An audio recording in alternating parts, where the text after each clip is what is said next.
Mr. President, magtungo naman tayo sa Hilagang Luzon, partikular sa probinsya ng La Union, kung saan matatagpuan ang Bawang River Basin, na kung saan matindi ang congressional insertions.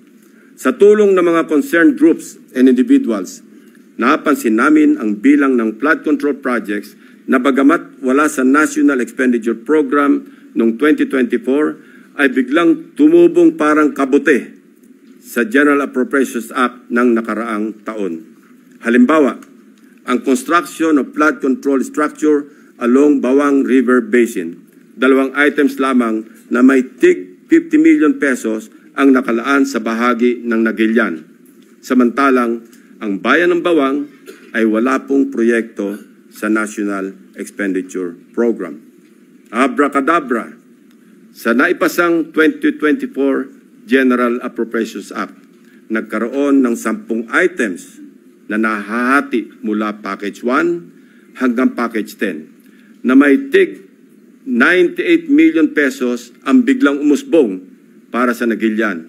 Sa kabuuan, ang 10 packages na ito ay umabot sa 967.4 million pesos.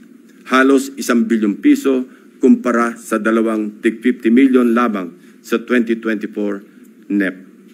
Sa Bawang naman, 7 packages ang lumitaw na may magkakaparehong halaga, 89 million pesos each.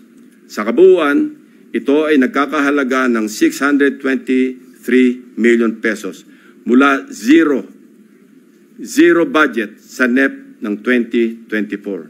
Sa aming masinsing pagkalkal ay natuklasan naming iisang kontraktor ang naawardan ng lahat ng packages na ito, ang Silver Wolves Construction Corporation.